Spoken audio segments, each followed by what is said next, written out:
নমস্কার, ইনস্টা খবরে আপনাদেরকে স্বাগত। আমেরিকা বারবার দাবি জানিয়েছে তারাই বাণিজ্যের হুমকি দিয়ে যুদ্ধবিরতি করিয়েছে ভারতকে। এত আজ্ঞাবহ হওয়া সত্ত্বেও 25% শুল্ক ও জরিমানা চাপিয়ে ডোনাল্ড ট্রাম্প ফি দিন কোণঠাসা করছে নরেন্দ্র মোদীর ভারতকে। পেহেলগাঁও কাণ্ড ও অপারেশন সিন্ধু নিয়ে লোকসভা ও রাজ্যসভায় 3 দিন ধরে 32 ঘন্টা আলোচনা সত্ত্বেও 100 দিন ধরে যে প্রশ্নগুলো দেশবাসীর মন তোলপাড় করছিল সেগুলি একটারও সদুত্তর পাওয়া গেল না। নরেন্দ্র মোদী ও তার সরকারকে এত অসহায় অনেক দিন দেখা যায়নি, এতটা লেজে গোবরে কখনো হয়নি। বোঝা গেল কেন এতদিন ধরে এই দুই বিষয় চর্চার জন্য বিরোধীদের দাবি মেনে নেয়নি মোদী সরকার, সংসদের বিষয়ে অধিবেশন ডাকেনি।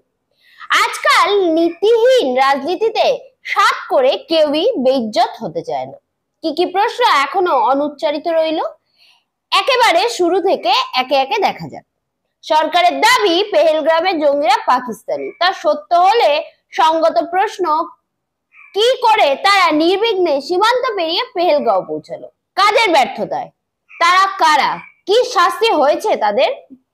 না হলে কেন হয়নি? এই প্রশ্নগুলো একটারও জবাব সরকার দিতে পারেনি। বিরোধীরা দুই পক্ষে সরকারকে ফলাফল করেছে, বলেছে নিরাপত্তার ভার তো অমিত শাহ, কেন তবে দায়ভার নিয়ে তিনি সরে গেলেন না? ব্যর্থ তিনি শুধু এই ক্ষেত্রেই নন, পুলওয়ামা কাণ্ডেও তার আমলেই। এখনো পর্যন্ত সেই রহস্য অউন্মোচিত। কেউ কেউ তাকে নির্লজ্জ বলতেও দ্বিধা করেনি, বলেছে কমসে কম নিহতদের পরিবারের কাছে তার ক্ষমা চাওয়া উচিত ছিল। অপদার্থতার দায় তাও করেননি, পদত্যাগ তো নয়, উল্টে দীর্ঘতম সময় স্বরাষ্ট্রমন্ত্রী থাকার জন্য অনুগতদের বাহবা করাচ্ছেন। পেহেলগ্রামের বদলে অপারেশন সিন্ধু, যুদ্ধ মাত্র 3 দিনে, চতুর্থ দিনেই যুদ্ধবিরতি। পুলওয়ামার বদলায় বালাকোটে সার্জিক্যাল স্ট্রাইক হয়েছিল, সেবার সেনা সাফল্য নিয়ে অনেক প্রশ্ন উঠেছিল, কেননা শত্রু শিবিরের ক্ষয়ক্ষতির হাতে গরমে প্রমাণ হাজির করা যায়নি। সে থেকে শিক্ষা নিয়ে এবার ভারত আক্রমণের গাদা গাদা ছবি ছড়িয়ে দিয়েছে। তবে তাই বলে প্রশ্ন ওঠার বিরাম নেই, বিতর্কও অন্তহীন। সরকারকে বিরোধীরা প্রশ্নবাণে জর্জরিত করেছে, একটারও জবাব না দিয়ে সরকার শিখণ্ডি খাড়া করেছে কংগ্রেসকে, দেশের প্রথম প্রধানমন্ত্রী জওহরলাল নেহরুকে। অন্তঃসার শূন্য ভাষণ ও ভক্তজনের মোদি মোদি স্লোগানের আড়ালে লজ্জা ঢাকতে চেয়েছিলেন প্রধানমন্ত্রী ও তার পারিষদরা। এতটা অসহায় তাদের কখনো দেখায়নি প্রশ্নের ছড়াছড়ি। যুদ্ধবিরতির ঘোষণা কেন ওয়াশিংটন থেকে এলো? তাহলে কি তারাই মধ্যস্থকারী? অথচ ভারত তো তৃতীয় পক্ষের হস্তক্ষেপ বিরোধী। তাহলে কি ধরে নিতে হয় সেই নীতি থেকে ভারত সরে এসেছে? মার্কিন প্রেসিডেন্ট ডোনাল্ড ট্রাম্প বারবার সেই দাবি জানিয়ে এসেছেন, বিরামহীন বলে চলেছেন তিনি বাণিজ্যের হুমকি দিয়ে যুদ্ধবিরতি করিয়েছেন। দাবি অসত্য হলে প্রধানমন্ত্রী কেন তা খণ্ডন করলেন না? রাহুল গান্ধী রীতিমতো চ্যালেঞ্জ জানিয়ে বললেন, ইন্দিরা গান্ধীর সাহসের 50 ভাগও যদি থেকে থাকে তাহলে প্রধানমন্ত্রী বলুন ট্রাম্প মিথ্যাবাদী, বলুন তিনি যুদ্ধ থামাতে মধ্যস্থকারিতার ভূমিকা মানেননি। অথচ আশ্চর্য, মোদী, শাহ, রাজনাথ বা জয়শঙ্কর একজনও ট্রাম্পের নাম নিলেন না। 13 বার নেহেরুর নাম উচ্চারণ করেছেন, মোদী ট্রাম্পের নাম একবারও নয়। পৃথিবীর কোন দেশ যুদ্ধ থামাতে চাপ সৃষ্টি করেনি বলে চ্যালেঞ্জ এড়িয়েছেন, কিন্তু বিশ্বাসযোগ্য হতে পারেনি। ট্রাম্পকে মিথ্যাবাদী বলার দরকার ছিল না, মিথ্যাবাদী অসংসদীয় শব্দ। কিন্তু মোদী বলতেই পারতেন, প্রেসিডেন্ট ট্রাম্প অথবা ভাইস প্রেসিডেন্ট জেডি ডান্স যুদ্ধবিরতি চাপিয়ে দেননি, মধ্যস্থকারিতার ভূমিকাও তারা মানেননি। যুদ্ধবিরতির সিদ্ধান্ত আমরাই নিয়েছি স্বেচ্ছায়। যুদ্ধবিরতির সিদ্ধান্ত যে ভারতই পাকিস্তানের অনুরোধে, সে দাবি ভারত আগেই জানিয়েছে, সংসদেও বলেছে। মোদী তো জাতির প্রতি ভাষণে বলেছিলেন, আমরা এমন মার মেরেছি যে পাকিস্তানের প্রাণ বাঁচাতে আমাদের হাতে পায়ে ধরেছে।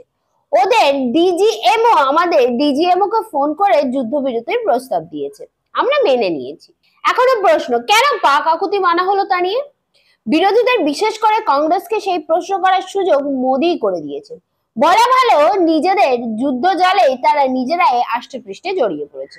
ভারত বা কাশ্মীরের নীতি 370 অনুচ্ছেদে আকসাই চীন, পাক অধিকৃত কাশ্মীর ইত্যাদির জন্য বিজেপি বরাবরই দায় করে কংগ্রেসকে। মোদী প্রধানমন্ত্রী হওয়ার পর এ নিয়ে সমালোচনার মাত্রা তীব্রতা বাড়িয়েছে বহুগুণ। যত বেশি তিনি সমালোচিত হচ্ছেন তত বেশি শাপান্ত করছেন কংগ্রেসকে। নেহেরু ও ইন্দিরা গান্ধীকে দায়ী করেছেন দেশের রসাতলে পাঠানোর জন্য। পাকিস্তানকে দু টুকরো করার কৃতিত্ব ইন্দিরাকে না দিয়ে তিনি বরং প্রশ্ন তুলেছেন 1971 সালে পাকিস্তানকে মুঠোয় পেয়েও কেন ইন্দিরা পাক অধিকৃত কাশ্মীরের দখল নেননি তা নিয়ে। সরাসরি জানতে চেয়েছেন 3 দিনের হামলায় পাকিস্তান যদি নতজানু হয়ে হাতে পায়ে ধরেই থাকে, মোদী ভারত কেন তাতে গলে গেল, কেন যুদ্ধ বিরতিতে রাজি হলো? এই প্রশ্ন অনুচ্চারিত রইল এই কারণেই যে সেই ব্যাখ্যা গেলে ট্রাম্পের দাবি সত্যতা মেনে নিতে হয়। অনুচ্চারিত রইল আরো কত কিছু। 3 দিন যুদ্ধে ভারতের কটা রাফেল, সুখে ও মিগ ধ্বংস হয়েছে সেই খতিয়ান সরকার এখনো দিল না। প্রাথমিক রটনা ছিল 6টা। সিডিএস জেনারেল অনিল চৌহান সেই প্রশ্ন শুনিয়ে বলেছিলেন বাজে কথা। তাহলে কটা জানা যায়নি। পাকিস্তানের দাবি 5টা, যদিও তারাও প্রমাণ দিতে পারেনি। জেনারেল চৌহান ক্ষয়ক্ষতির স্বীকৃতি করেছেন, বলেছেন তা থেকে শিক্ষা নিয়ে রণনীতির পরিবর্তন করার সাফল্য পেয়েছি। ক্রিকেটের উদাহরণ দিয়ে তিনি বলেছিলেন কটা উইকেট পড়লো সেটা বড় কথা নয়, বড় কথা জয় হয়েছে কিনা। লোকসভার একই কথা অন্যভাবে বলেছেন রাজনাথ সিং। পরীক্ষার রেজাল্ট আসলো, পরীক্ষার হলে পেন্সিল বা রাবার হারালো কিনা সেটা বড় কথা নয়। প্রশ্ন কেন এত লুকোচুরি? সে কি লজ্জা লুকানোর জন্য? সেটাও বোধগম্য নয়। বোধগম্য নয় কে সত্যিবাদী কে মিথ্যু। 3 বাহিনীর সঙ্গে বৈঠক শেষে মোদী বলেছিলেন সেনানীদের ফ্রি হ্যান্ড দেওয়া হয়েছে, অথচ ইন্দোনেশিয়ায় ভারত দূতাবাসের ডিফেন্স অ্যাটাশে শিবকুমারের কথায় পাকিস্তানের প্রতিরক্ষা ঘাঁটিতে আক্রমণ না করার জন্য তাদের হাত বেঁধে দেওয়া হয়েছিল, সেই জন্যই যুদ্ধবিমান ধ্বংস হয়েছে। বিরোধীদের তোলা এই প্রশ্নের উত্তরও কেউ দেয়নি। প্রধানমন্ত্রী নন, প্রতিরক্ষা মন্ত্রীও নন, উত্তর দেননি বিদেশ মন্ত্রীও। অথচ পেহেলগাম কাণ্ড, অপারেশন সিন্ধু নিয়ে পাকিস্তানকে একঘরে করার জন্য বিদেশ নীতির সাফল্য সাতকাহন জাহির করেছেন তিনিও। প্রশ্নটা খুবই সহজ ছিল। এতজন সর্বদলীয় প্রতিনিধির দল এতগুলো দেশে গেল, সীমান্ত পারের সন্ত্রাসবাদ নিয়ে পাকিস্তানের স্বরূপ তুলে ধরলো, অথচ একটা দেশেও কেন পাকিস্তান নিন্দে করলো না? সন্ত্রাসবাদের বিরোধিতা এক জিনিস, কিন্তু সন্ত্রাসবাদের জন্য পাকিস্তানকে দায়ী করা, তার নিন্দে করা অন্য জিনিস। 193টি দেশের একটিও পাকিস্তানের দোষারোপ করেনি, এমনকি নেপাল, ভুটানও নয়, বরং চীন, তুরস্ক ও আজারবাইজান পাকিস্তানের পক্ষেই দাঁড়িয়েছে। জম্মু কাশ্মীরে বিশেষ মর্যাদা হরণ হয়েছে ঠিক 6 বছর আগে।